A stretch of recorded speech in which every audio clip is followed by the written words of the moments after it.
Hello friends, எல்லோரும் எப்படி இருக்கீங்க? நான் உங்கள் விஜி. இன்றைக்கி உங்களுக்கு நான் ஒரு சூப்பரான பொன்னாங்கண்ணி கீரை பொரியல் எப்படி செய்கிறதுன்னு காட்டுறேன். பொன்னாங்கண்ணி கீரை நல்லா கழுவிட்டு ஒரு 4-5 வாட்டி கழுவிட்டு கட் பண்ணி வச்சுக்கோங்க. பருப்பு ஒரு அரை கப்பு ஊற வச்சுக்கோங்க. இந்த பொன்னாங்கண்ணி பொரியல் சிம்பிளாக செஞ்சிடலாம். கடாய் சூடு பண்ணிக்கோங்க. அதில் எண்ணெய் விட்டுட்டு கடுகு அப்புறம் காஞ்ச மிளகாய் கிள்ளி போட்டுக்கோங்க. காரத்துக்கு நம்ம காஞ்ச மிளகாய் மட்டும்தான் போடுறோம்.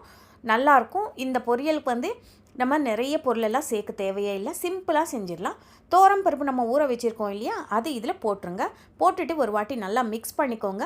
மிக்ஸ் பண்ணதுக்கப்புறம் நம்ம கட் பண்ணி வச்சுருக்கிற பொன்னாங்கண்ணி கீரை இதில் போட்டுடலாம். பொன்னாங்கண்ணி கீரை போட்டதுக்கப்புறம் நம்ம ஒரு வாட்டி மிக்ஸ் பண்ணிவிட்டு அதிலவே தண்ணி இருக்கும், நம்ம தண்ணியெல்லாம் ஊற்ற தேவையில்லை, மூடி போட்டு வச்சுடுங்க. இந்த மாதிரி நல்லா வெந்துடும். பொன்னாங்கண்ணி கீரை ஒரு 5 நிமிஷத்தில் வெந்துருங்க, ரொம்ப நேரம் எடுக்காது. நீங்கள் மூடி போட்டு வச்சதுக்கப்புறம் நடுவில் ஒரு 2-3 வாட்டி மிக்ஸ் பண்ணி திருப்பி குக் பண்ணுங்கள். இப்போ நம்ம நல்லா பொன்னாங்கண்ணி கீரை நல்லா வெந்துருச்சு. இப்போ நம்ம மஞ்சத்தூள் போட்டுக்கலாம், உப்பு போட்டுக்கலாம். போட்டுட்டு நம்ம மிக்ஸ் பண்ணிவிட்டு இறக்க வேண்டியதான். நீங்கள் வேணும்னா தேங்காய் நல்லா துருவிட்டு தூவிக்கலாம். இப்படியே சாப்பிட்டா கூட செம்மையாக இருக்கும். கண்டிப்பாக